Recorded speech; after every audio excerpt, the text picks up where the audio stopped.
전선에 대해서 하겠습니다. 전선.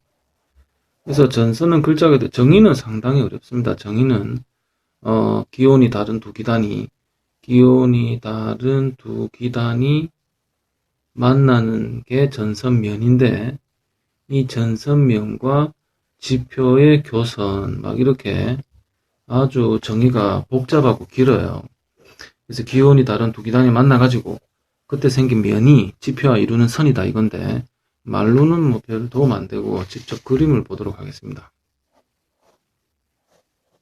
그래서 우리나라가 이렇게 누워있다 칩시다. 여기 제주도가 있고, 이제 여기 이제 이런 식으로 뭐 시베리아 기단 할까요? 여기 시베리아 기단, 여기 시베리아 창기단이 있고, 여기 뭐 양쯔 칩시다. 양쯔 더운 기단이 있다. 그래서 이렇게 시베리아 창기단과 양쯔 같은 더운 기단이 있으면 어떻게 됩니까? 이렇게 면이 생기죠. 면. 찬 공기, 더운 공기가, 찬 공기, 더운 공기 만나는 것이 이게 전선면이에요. 전선면. 근데 이 전선면이 이 땅바닥과 이루는 선이 있을 거잖아요. 땅바닥과 이루는 교선. 그래서 이 빨간색 얘가 전선인 거죠. 그럼 더운 공기는 올라가고 싶다는 뜻에서 볼록하게 표현하고, 찬 공기는 내려오고 싶다 이렇게 밑으로 내려오려고 하잖아요. 남하하려 하잖아요. 그래서 이렇게 좁깃하게 아래쪽으로 표현합니다. 많이 봤죠 이거? 그래서 이것이 그 유명한 정체전선입니다. 그럼 이게 장마냐? 그렇진 않습니다. 이게 비가 오면 장마라 부르고, 근데 이제 비가 오려면 조건이 얘도 해양성 기단, 얘도 해양성 기단 수증기가 많아야 돼요. 그러니까 이거 둘 다 지금 건조하잖아요. 그럼 이 같은 경우는 비가 안 와요. 이 순간은. 그래서 이렇게 비 안 오는 정체전선도 있습니다. 비가 오면 장마라 부르지만. 그래서 이 전선이 이제 태어날 때는 이렇게 일자로 태어납니다. 이러다가 이렇게 이제 A, 이런 식으로 A, 이런 모양으로 이렇게 변해갑니다. 그래서 어떻게 해서 이렇게 이 모양이 이렇게 변하는지를 설명하도록 하겠습니다. 여기 보시면, 사실 우리가 지금 완이니까 이거를 뭐 이렇게 좀 대충 설명하는데, 이게 사실 우리가 이게 2라면, 사실 이 땅바닥보다 위에 이 편서풍 파동에 의해서 사실 이렇게 아래쪽에 고기압, 저기압이 생깁니다. 근데 이제 우리 상층에 이런 편서풍 파동은 완에서 아예 언급도 안 하고 있으니 저도 그냥 완처럼 설명할게요. 유치하게 어떻게 하냐면, 뭔가 이 전선은 저기압이기 때문에 북반구에서 뭔가 이렇게 반시계로 바람이 탁 불어줘야 됩니다. 바람이. 그래서 어떤 이런 걸 어려운 말로 와동, 하여튼 무슨 교란 이래 얘기하는데, 교란. 어떤 편서풍이든 하든 간에 누군가 여기를 탁 이렇게 바람이 여기를 때려주면 여기 바람이 이렇게 올라가서 갈 데가 없으니까 돌아 내려오겠죠. 이렇게 바람이 이렇게 반시계 방향으로 돌아줘야 이제 비로소 이 저기압이 형성될 수가 있어요. 그래서 이게 어떻게 이제 모양이 변하느냐 하면, 이렇게 돼 있다 치고, 그럼 아까 요쪽에 여기를 때리는 바람이 이게 올라갔다가 여기로 내려온다 했잖아요. 그래서 요쪽에는 찬 공기가 불룩하게 이렇게 몰려 내려옵니다. 근데 여기는 이렇게 탁 이렇게 두드려 맞아가 쑥 들어갔죠. 이렇게 두들겨 맞아서. 이제 여기 있는 공기가 여기로 이동했으니까 여기는 보시다시피 공기가 많지요. 근데 이쪽은 이렇게 충격받아서 여기로 이동했잖아요. 그래서 여긴 공기가 없어요. 공기가 없다는 뜻으로서 여기 보세요. 굉장히 공기가 없으니까 얇아. 여기는 굉장히 두껍죠. 얇고 두껍고 이렇게 된 겁니다. 이게 그 유명한, 이게 찬 공기가 떨어지려고 하니 이게 그 유명한 한랭전선이고, 이 더운 공기가 지금 여기로 가려잖아요. 그래서 더운 공기가 여기로 간다는 뜻에서 이쪽이 온난전선이 되는 겁니다. 그래서 찬 공기가 내려오면 한랭, 더운 공기가 이렇게 올라가려고 하면 온난, 이렇게 되는 거죠. 고기압, 저기압에 대해서 잠시 설명을 하겠습니다. 고기압이 먼저 생겼을까요? 저기압이 먼저 생겼을까요? 남자가 먼저일까요? 여자가 먼저일까요?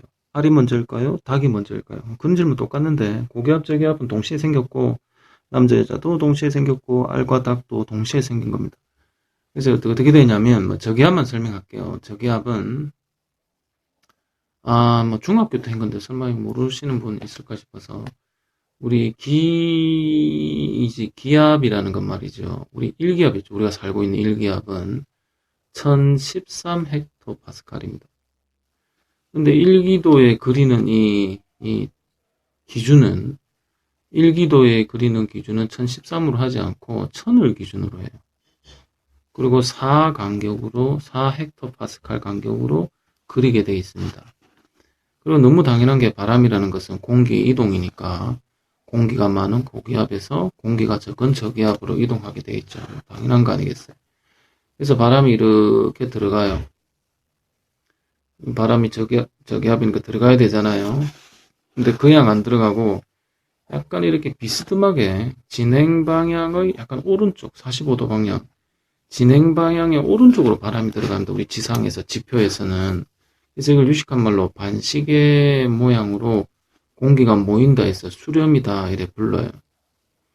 그럼 중간에 이제 공기가 모였잖아요. 그럼 모인 공기가 갈 데가 어디 있겠어요? 이건 뭐 땅을 파고 들어가지는 못하고 선생님 머리 위로 이렇게 상승하게 되죠. 상승.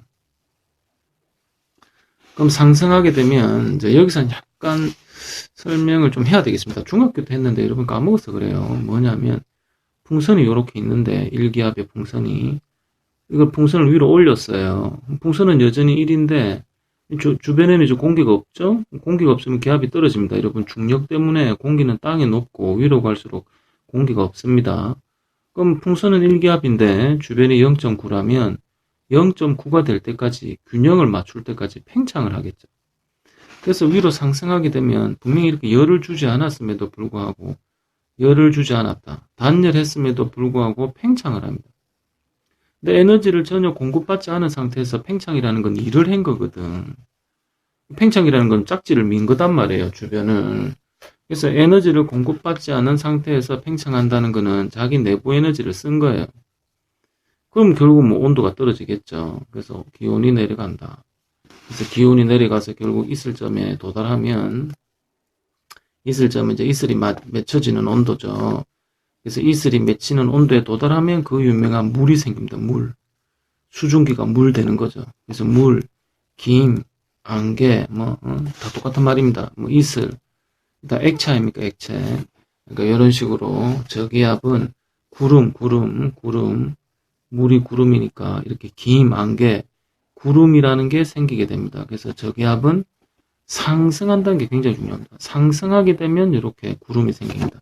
상승하면 그럼 이제 단열 팽창 도저히 이게 이해 안 되면 우리 뜨거운 거 먹을 때 볼을 팽창하죠. 이렇게 하죠. 후 하잖아요. 후 볼을 팽창하잖아요.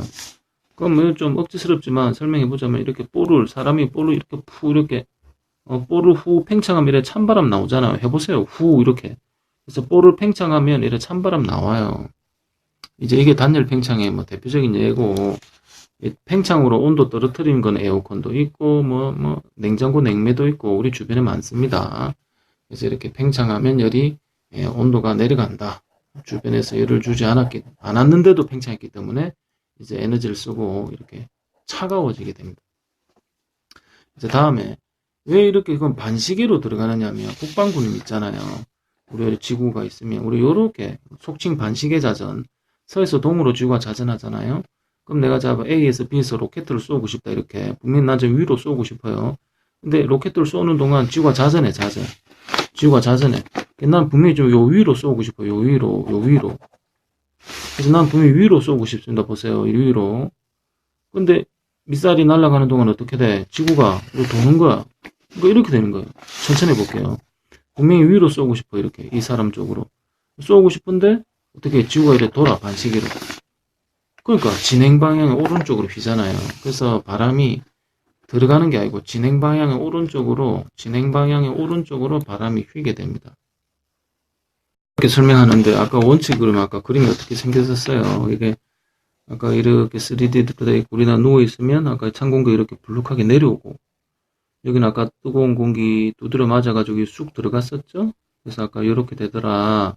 여기는 두껍고 여기가 한랭이고 여기는 공기가 별로 없고 여기가 온난이다 했잖아요. 그래서 이 온난과 한랭과 이 온난을 떼가지고 이제 이렇게 설명합니다. 저도 뭐 3D로 설명이 힘들어서 그냥 2D로 설명하겠어요. 그래서 이렇게 쪼삣쪼삣하게 뾰족하게 이렇게 하면 한랭전선이고 이렇게 동글동글하게 표시하면 이렇게 온난전선입니다. 이름에는 이유가 있죠. 이름에는 비 오고 따뜻해지면 온난이고 비 오고 추워지면 한랭이고 이렇게 터프하게 설명이 됩니다. 또 실제 이 더운 공기가 중간에 있다는 거 참 중요합니다. 왜냐하면 이게 요 시베리아잖아요. 그럼 시베리아니까 다 찬 공기인데 여기가 양적 이단이에요. 그러니까 요 가운데만 더운 공기죠. 가운데만 다 찬 공기예요. 찬 공기, 찬 공기, 찬 공기, 여기 찬 공기 다 찬 이래. 그래서 이제 찬 기단이 확장하려는 것이 한랭전선이죠. 찬 공기가 이렇게 내려올라잖아. 근데 더운 공기가 이렇게 확장하려 한다. 더운 공기가 확장하려 한다 해서 이거를 이제 온난전선이다 이래 불러요. 근데 실제 아까 십자가 그어서 어떻게 하죠? 바람이 이거 연습 좀 합시다. 진행 방향에 비스듬하게 오른쪽에 바람이 들어간다. 진행 방향에 이렇게, 진행 방향에 이렇게, 또 진행 방향에 이렇게 바람이 붑니다. 이렇게. 자, 그 다음 이제 요거 이런 게 봅시다. 그 다음에 가장 기본적인 거지. 얘들이 선생님을 통과하고 난 뒤에 이런 전선이 선생님 여기 서 있어요. 지금 선생님을 통과하고 난 뒤에 기온은 어떻게 되고 기압은 어떻게 될 것이냐 요걸 한번 해봅시다. 기온 쉽죠? 그래서 요거 좀 잘하는 요령은 이런 게 있어요. 사람을 그리는 거야. 사람을 이렇게 이런 식으로 내가 이렇게 돼 있다가 어떻게 됩니까? 편서풍 영향으로 뭐든지 일본으로 가잖아요. 처음 이래 돼 있다가 둘째는 어떻게 돼? 선생님은 가만히 있는데 전선이 이렇게 가는 거잖아요. 그래서 온난이 선생님을 통과했어요. 그래서 온난이 선생님을 통과하면 더운 공기가 쌤한테 온 거예요. 그래서 이 더운 공기가 쌤한테 가면 온난이 통과한 거잖아요. 그래서 온난이 선생님을 통과하면 선생님의 기온은 올라가게 됩니다. 왜냐? 더운 공기에 들어가기 때문이죠. 근데 이제 또 세 번째로 이제 어차피 쌤은 가만히 서 있는데 전선은 일본으로 빠져나가잖아요. 이렇게. 어차피 이렇게 일본으로 전선이 빠져나간단 말이에요. 그래서 한랭마저도 선생님을 빠져나가면 더운 공기가 선생님을 비켜가게 되고 다시 선생님은 찬 공기 안에 들어가게 됩니다. 그래서 한랭이 지나가면 추워지죠. 그래서 기온이 내려가니까 이름이 한랭이에요. 한랭. 자, 요건 쉬워. 문제는 기압이에요. 기압을 잘해야 돼. 그래서 이거 뭐 설명하기 귀찮으면 그냥 터프하게 야, 따뜻한 공기는 위로 올라가니까 공기가 없어져서 기압이 내려가잖아. 반대 아니냐. 또는 찬 공기는 에어컨 공기처럼 밑에 쌓이기 때문에 공기가 밑에 쌓이면 공기가 많아지니까 기압이 올라가는 게 아니냐. 그래서 이래 서로 반대다. 물론 이렇게 설명하면 뭐 100점 만점에 한 30점 주면 됩니다. 근데 왜 이렇게 기압이 급변하느냐 하면은 힌트는 여기 있어요. 보세요. 이 전선이라고 부르는 이 온대성 저기압인데 이 온대성 저기압은 동그랗지 않고 이 등압선의 모양이 찌그러진 타원이에요. 약간 이렇게 여기서 이렇게 등압선이 약간 수학에서 말하는 연속이 아니야. 갑자기 팍 꺾여요. 이게 약간 등압선이 기울어져 있기 때문에 이런 현상이 생기는 겁니다. 예를 보여드릴게요. 자, 그러면 우리 아까 일기도는 1000을 기준으로 한다 했으니까 얘가 1000이면 얘가 1004, 얘가 1008, 얘가 4간격으로 한다 했으니까 이게 1010이야. 자, 그럼 선생님이 한 1000, 한 10, 한 6쯤 된다 봐요. 자, 그럼 온난이 지나갔어요. 온난이 지나가면 어떻게 되냐? 기압이 점점 내려가. 16, 15, 13, 12 계속 내려갑니다. 저 온난 지나가서 계속 내려가. 12, 11, 10, 9, 8 계속 내려가요. 계속 내려가기만 해. 온난을 지나가면. 근데 어떻게 돼요? 이제 한랭을 지나가면 분명히 이게 8이었는데 이제 9, 10, 11, 12, 13, 14 갑자기 부악 하면서 올라가죠. 그래서 기압이 급등하게 되면 아, 한랭을 지나갔구나 이렇게 하는 겁니다. 영향 변화 해봅시다. 아까 막 했는데 자꾸 하네. 그래서 이렇게 한랭이 있고 온난이 있다. 막 어떻게 하세요? 요령입니다. 배우세요. 십자가 할 거예요. 진행 방향에 비스듬하게 바람이 들어가요. 그래서 이번 기회에 이것도 배웁시다. 지금 한꺼번에 다 할 거예요. 콩나물 꼬리. 그래서 이게 진행 방향에 바람이 비스듬하게 오른쪽으로 들어간다 했죠? 그럼 콩나물 꼬리를 이렇게 해야 돼요. 콩나물 꼬리를. 진행 방향이 오른쪽이니까 바람이 이렇게 들어가면 콩나물 꼬리를 이렇게. 그럼 진행 방향이 이러니까 콩나물 꼬리를 이렇게 해야 되죠. 그래서 이 콩나물 꼬리는 나중에 자세히 하겠지만 가장 기본적으로 이걸 좀 아셔야 돼요. 바람이라는 거는 무조건 고기압에서 저기압으로 분다 했잖아요. 근데 바람이 예를 들어서 동서남북이 이렇게 있다 치자. 바람이 동으로 불잖아요. 바람이 동으로 불면 동풍이라 하면 되지 않습니다. 동풍이라 하면 안 돼요. 왜냐하면 바람이 끝은 알 수 없어. 시작밖에 몰라요. 그래서 바람이 동으로 불어도 이거는 서풍이다 이렇게 얘기해야 돼요. 그럼 서풍이면 어떻게 되느냐면 풍량계가 이렇게 생겼어요. 화살표처럼. 그래서 풍량계는 실제 이렇게 화살표처럼 생겨서 바람이 불어오는 서쪽을 가리켜요. 그래서 풍량계가 이렇게 서쪽을 가리키면 서풍입니다. 서풍. 그래서 이 콩나물 꼬리 있죠. 콩나물 꼬리. 이 콩나물 꼬리는 이런 식으로. 이거 잘못 그렸네요. 죄송. 그래서 바람이 이렇게 불어가잖아요. 예를 들어서 바람이 이렇게 불어간다. 그러면 제대로 했네. 미안. 그래서 지금 이렇게 바람이 불면 바람이 여기서 시작되잖아요. 그러면 바람이 시작되는 이름을 붙여야 돼. 그럼 이거는 남서풍이에요. 남서풍. 그래서 지금 이거하고 뭐가 헷갈리느냐면 이게 서풍이잖아요. 바람이 요래 불면 콩나물 꼬리를 이렇게 해야 돼. 이런 식으로. 그래서 콩나물 꼬리가 가리키는 쪽이 곧 이렇게 풍향계가 가리키는 거랑 같아요. 풍향계가 가리키는 거랑. 그래서 이게 서를 가리키면 얘는 서풍이야. 서풍이라는 거는 바람이 이렇게 서에서 동으로 부는 걸 말합니다. 풍량계하고 자꾸 헷갈리죠. 콩나물 대가리랑 이게 반대로 돼 있으니까. 콩나물 대가리가 중요하니까 콩나물 대가리를 보세요. 그래서 요 콩나물 꼬리가 가리키는 거 있죠. 얘가 풍향을 얘기하면 돼요. 그럼 이게 남서고 요거는 남동풍 이렇게 하면 되고, 얘는 북서를 가리키니까 북서풍, 얘는 뭐 북동풍 이렇게 하시면 됩니다. 그래서 콩나물 꼬리 나중에 자세히 하겠지만 바람이 불어오는 시작하는 쪽을 이름을 붙인다는 거. 남동, 남서, 북서 이런 식으로. 그럼 이제 아까 해봅시다. 계속 연이어서. 그럼 이제 결론. 그럼 만일 이제 전선이 통과하면, 전선이 통과 후에 어떻게 되는지 해봅시다. 가면 온난전선이 지나가면 어떻게 되느냐. 아까 선생님 세 사람 그린 거 기억나죠? 뭐냐면 이게 이렇게 돼 있는데 내가 지금 이렇게 서 있는 경우 1번 이거 좋아요. 이거 쓰세요. 이거 편해요. 안전하고. 자, 선생님 가만히 있는데 이게 어차피 일본으로 가니까 전선이 쌤이 이제 온난을 통과했어요. 온난이 쌤을 지나갔어. 세 번째, 쌤은 가만히 있는데 이제 이게 일본으로 가니까 전선이 한랭마저도 선생님을 지나가 버렸어요. 이 한랭마저도. 그럼 아까 어떻게 하기로 했어요? 바람이. 아까 여기서 있으면 이걸 무슨 풍이란 데 했어요? 콩나물꼬리 요래되죠. 분명히 남동이었잖아요.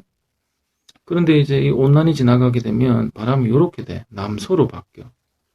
그래서 온난이 통과하면 풍향이 남동에서 남서가 되고, 한랭이 선생님을 통과하면 아까 분명히 남서였는데 한랭이 통과하면 이렇게 북서가 되거든요. 북서.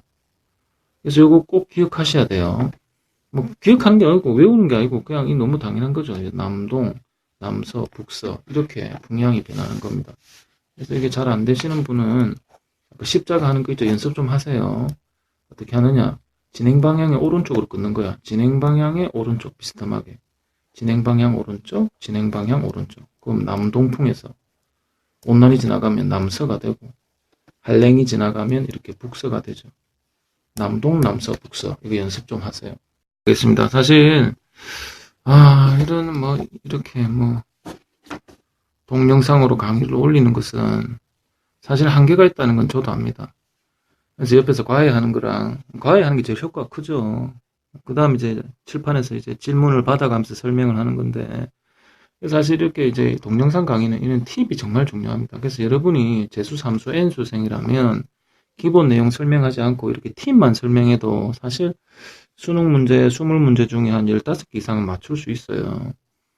근데 이제 지구과학 처음 하는 사람도 있고 지구과학을 처음 하는 재수생도 있으니 제가 기본 설명을 하는 것인데, 제가 한 번씩 이렇게 팁을 가르쳐 주면 꼭 기억하셔야 됩니다. 뭐냐면 대부분 그냥 교과서에는 풍향 변화는 시계다 이렇게 돼 있어요. 시계 방향이다. 참이 안 좋은 표현인데 시계 방향은 맞죠. 우리가 시계면 호주는 반시계일 수도 있거든. 아무튼 시계 방향이란 표현을 씁니다. 이제 수능에서도. 그럼 이제 어떻게 시계 방향이면 당연히 시계지. 아까 어떻게 됐어? 여기서 바람이 이래 불다가 내가 이래 서 있었죠. 아까 남동이 불다가 그 다음에 선생님이 이렇게 온난이 선생님을 지나간 거예요. 그럼 이렇게 되는 거예요. 그 다음에 아까 또 이제 선생님이 이래 서 있으면 이제 한랭마저도 선생님을 이렇게 지나갔잖아요. 그럼 풍량이 이렇게 돼. 그래서 실제 풍량을 보시면 바람이 이래 되다가 1번 이래 되다가 선생님은 가만히 서 있는데 바람 자꾸 바뀌는 거잖아요. 바람이 이렇게 바뀌었어. 1번에서 2번으로. 그럼 보세요. 이렇게 풍량이 시계 방향으로 바뀌는 거 맞죠? 그래서 한국에서는 중위도, 북반구 중위도에서는 이 전선이라는 게 선생님을 통과하면 이렇게 시계 방향으로 풍량이 바뀌는 게 맞습니다.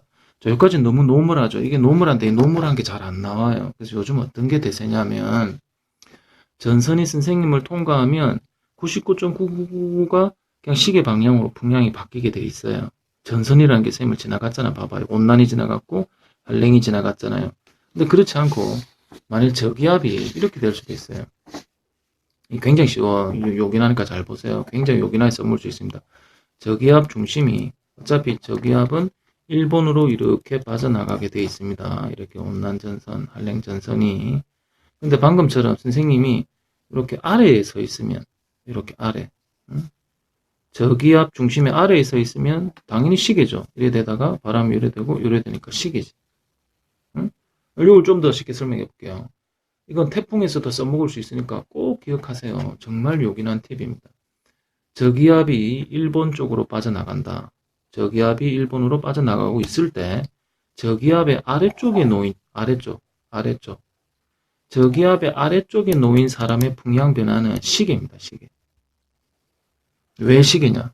이렇게 터프하게 하세요. 어떻게 하느냐? 바람은 저기압 중심으로 들어가니까 선을 그어보는 거야. 자, 이렇게 1번, 2번, 3번 이렇게 지나가니까 2번, 3번, 1번, 2번, 3번 보세요. 이렇게 시계 방향으로 풍량 변하는 거 맞죠? 근데 만일 저기압이 이렇게 일본으로 가고 동진하고 있는데 저기압의 위쪽에, 그러니까 북측에 사람이 있다. 저기압 중심의 북측에, 남측 알고, 아래가 아니고, 남측이 아니고, 이렇게 저기압 중심의 북측에 있으면 어떻게 되느냐? 어떻게 되겠냐? 이게 저기압으로 바람을 불어 넣어 보면 돼요. 여기 있을 때는 바람이 이렇게 불고, 여기 있을 때는 바람이 이렇게, 여기 있을 때는 바람이 이렇게 불겠죠. 그럼 보시다시피 어떻게 됐습니까? 저기압 중심의 북쪽에 있는 사람은 풍량 변화가 요렇게 통상 시계 반대 방향으로 풍량이 변화합니다. 그래서 우리가 맨날 시계라고 외웠는데 시계는 저기압의 남쪽에 있을 때 얘기고 저기압이 통과하는데 저기압의 북측 북한 쪽 북측에 관측자가 위치하게 되면 이렇게 반시계가 될 수도 있어요. 조심하세요. 이렇게 PQ로 단면을 한번 잘라 보겠습니다.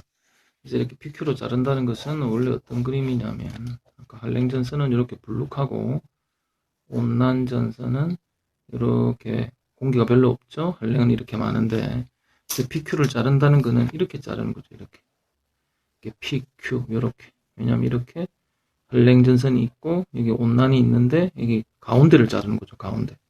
이렇게 여기가 여기고 요 점이 되겠습니다. 자, 그 다음에 어떻게 되느냐면 이걸 약간 이제 3D로 그려보면 케이크 자르듯이 자르는 거죠. 케이크 자르듯이 자르면 이쪽 한랭전선은 이렇게 불룩하고 온난전선은 이렇게 완만합니다. 그래서 이 불룩한 쪽을 잘랐고 여기는 이렇게 공기가 별로 없는 완만한 쪽을 이렇게 자른 거예요. 그래서 이걸 나름 3D라고 하기 좀 우습지만 그려보면 이런 식으로 됩니다. 이런 식으로. 이렇게 여기가 P고 여기가 Q입니다. 그래서 너무 급하게 그렸네. 이거 어쩔 수 없다. 그 다음에 그래서 굳이 좀 더 이렇게까지 할 필요는 없지만 이게 이제 한랭전선이 있고 이렇게 온난전선이 이렇게 있어요. 중간에 더운 공기가 있는 거죠. 그럼 이제 내가 이렇게 서 있다 칩시다. 그럼 어떻게 된다 했어요? 뭐든지 간에 공기가 일본 쪽으로 가게 돼 있습니다. 일본 쪽으로. 편서풍 때문에 동진하게 돼 있어요. 동진. 근데 이제 여기가 불룩한 이유가 뭐예요? 이게 반시계로 돌아간 공기가 여기로 몰려 내려왔기 때문이죠. 이렇게 반시계로 딱 돌잖아요. 바람이 이렇게 여기를 때리면 돌아서 여기로 내려온다 했잖아요. 이렇게 여기서 때린 거 여기 이렇게 때리면 돌아서 여기로 내려온다. 한랭 쪽으로. 이제 한랭 쪽으로 이게 이렇게 되는 게 아니고 약간 공기가 약간 아래쪽으로 이렇게 쏠려 내려오게 됩니다. 그럼 쏠려 내려오면 어떻게 되겠어요? 여기는 어차피 찬 공기고 가운데만 더운 공기거든. 다 찬 공기고. 그럼 찬 공기가 밑을 푹 찌르니까 더운 공기가 이렇게 튕겨서 이렇게 올라가 위로. 그래서 이거를 우리가 어떻게 부르냐면 적란운이다 이라는데, 이 좀 이따 임진왜란 할 때 란자 있죠. 이 어지로 란자가 들어가면 비구름이에요. 비구름, 소나기, 적란운, 소나기. 보시다시피 좁고, 비 오는 지역은 좁고, 비 오는 시간은 짧고, 좁고 짧게 내리는 소나기죠. 근데 이제 얘 보시면, 아, 이게 너무 급하게 그렸네. 이거 좀 완만해야 되는데, 죄송합니다. 이렇게 좀 완만하게 그릴게요. 이렇게 완만하게 되면 더운 공기가 타고 올라가다 보니 1층, 2층, 3층 막 이렇게 막 1층, 2층, 3층 막 이렇게 생겨요. 그래서 층운인데 비가 이렇게 넓게 오면 선생님 아까 란자 들어간다 했죠. 란자 비 오면. 그래서 란층운인데 우리는 그냥 두음법칙인가 그것 때문에 난충운이다 이렇게 부르죠. 그래서 이렇게 어지러울 란자 들어가면 무조건 비 옵니다. 그래서 란충운은 이렇게 비가 넓게 오고 이슬비, 보슬비 이렇고 비가 넓게 오고 오랫동안 이제 비가 오죠. 오랜 강수를 한다. 오랫동안 비가 와요. 그래서 여러분이 구름을 좀 귀찮지만 세 가지를 외워야 되는데 정난운, 그 다음에 난충운, 그 다음에 중간에 건 안 해도 돼. 중간에 거는 뭐 고충운 뭐 이런 건데 외울 필요 없고 요쪽 이걸 외워야 돼요. 이게 권충운이에요. 권충운. 그래서 이 권자가 지구과학의 권자가 참 잘 안 나오는데 이 권자가 무슨 권자냐면 활권자예요. 활. 구름 모양이래. 나이키 모양이 돼. 나이키. 이렇게 구름 모양이 이렇게 나이키 모양으로 이렇게 된다 이거죠. 그래서 여기서 많이 들어본 것 같아요. 정식 명칭은 털실구름이고 여러분은 새털구름이라고 아마 초등학교 때 들어봤을 거예요. 그래서 요 그림 요거 다시 설명 자세히 할게요. 그래서 자 아무튼 이제 한랭전선은 소나기, 근데 온난전선은 이슬비인데 가운데는 비 안 옵니다. 가운데는. 그래서 요 중간에 여기 가운데 있죠. 가운데 더운 공기 가운데는 비 안 와요. 구름을 조금 더 자세히 하면 아까 뭐 정난우는 그냥 뭐 소나기니 갈 필요 없고 찬 공기 비 온다 했잖아요. 중간에 더운 공기 비가 안 옵니다, 여러분. 그 다음에 이걸 뭐 나름 뭐 3D로 그런 게 우습지만 3D로 그리자면 내가 여기 서 있어요, 쌤이. 그럼 아까 이거 란자 외아래 했죠. 쌓을 적자야, 쌓을 적자. 구름이 쌓여 있잖아요. 그래서 란자 들어가면 무조건 비 옵니다. 그래서 소나기, 정난운. 근데 이제 이 온난전선은 구름이 3층으로 생깁니다. 비가 오는 란층운, 이슬비, 란층운. 그 다음에 두 번째 거는 몰라도 돼요. 고층운인데 이거는 그냥 잘 몰라도 되고, 마지막에 이 권충운은 조금 아셔야 돼요. 왜냐면 이 권충운은 굉장히 얇은 새털구름 같은 건데요. 이게 워낙 이제 높게 있다 보니까 상층에 있어서 주로 얼음으로 되어 있습니다. 얼음. 주로 얼음 결정으로 이렇게 되어 있습니다. 물로 잘 안 되어 있고. 근데 태양이 있어. 태양이 있는데 이제 얼음이 막 이렇게 뭐 불규칙적으로 난반사를 하겠죠. 막 규칙적이지 않은 반사를 하겠죠. 그럼 이제 밑에서 보면 어떤 느낌이 드냐면 태양 주변이 뿌옇게 막 이렇게 보여요. 그래서 심지어 해가 뜰 때 이런 현상이 일어나면 태양이 막 세 개로 보이기도 해요. 그래서 이런 거를 햇무리, 많이 들어봤죠? 햇무리, 달무리, 달을 가리면 달무리. 그래서 햇무리, 달무리는 보시다시피 뭐 징조입니까? 흐리거나 비가 올 징후입니다. 왜 그렇느냐? 우린 편서풍 지역이니까 햇무리를 봤다는 것은 점점 구름의 높이가 어떻게 됩니까? 점점 구름의 높이가 낮아지면서 고충운 다음에 난충운이 샘으로 올 거니까, 샘한테 올 거니, 이렇게 햇무리가 보인다는 것은 이 이슬비가 오는 난충운이 선생님을 덮칠 거고 비가 올 징후다, 이렇게 생각하시면 되겠습니다. 우리가 중학교 때 말이죠. 중학교 때는 어떻게 외웠냐면 그냥 온난전선 앞에 비 온다, 한랭 뒤에 비 온다 이랬는데 너무 당연한 겁니다. 왜 이렇게 온난 앞에 비가 오고 한랭 뒤가 소나기가 오냐면 중간에 더운 기는 비가 잘 안 와요. 구름이 생기려면 일단 상승을 해야 되는데 아까 그 단면도 봤죠. 이렇게 찬 공기, 여기 찬 공기 있잖아요. 중간에 더운 공기고, 이렇게 온난 앞에 여기 더운 소리, 찬 공기잖아요. 그래서 이게 일본 쪽으로 가기 때문에 얘가 타고 올라가니까 보세요. 찬 공기 쪽에 구름이 있잖아요. 더운 공기 구름 없어요. 그 다음에 이 찬 공기가 한랭전선을 파고드니까 더운 공기가 밀려 튕겨 올라가서 요렇게 저군형이 되니까 보세요. 또 찬 공기에 비 오죠. 이게 더운 공기 비가 잘 안 와요. 전선에서. 일례로 장마전선 생각해 보세요. 장마도 어땠습니까? 여기가 찬 공기, 여기가 더운 공기잖아요. 우리나라가 요리 있으면. 그러면 이렇게 되면 어디가 비와? 제주도는 비 안 옵니다. 이 더운 공기가 타고 올라가서 이 찬 공기 쪽에 이렇게 북한 쪽에 비가 많이 오죠. 그래서 우리 뭐 장마되고 이러면 북한에 비 엄청 오잖아요. 그래서 부산은 비 안 오는데 이 북한 쪽엔 비가 엄청 오고 수해를 많이 입잖아요. 그래서 그것은 더운 공기가 찬 공기를 타고 올라가면서 이쪽에 구름이 많이 생기기 때문이죠. 이번 기회에 구름 생기는 거 간단하게 한번 해봅시다. 첫 번째로 가장 단순한 경우 산을 타고 올라가는 경우 폐연 현상할 때 폐연 현상할 때 어차피 상승하면 무조건 구름이잖아. 그러니까 이것도 구름이 상승했잖아요. 상승 공기가 상승하면 이렇게 구름 생길 확률이 매우 높거든요. 자, 좋다. 산을 만났을 때. 자, 둘째, 아무 이유 없이 태양이 땅을 너무 국지적으로 가열해서 가열된 땅이 상승한다. 뭐 이게 한여름 소나기 같은 경우인데, 그래서 이렇게 국지적인 가열이다. 국지적 가열이다.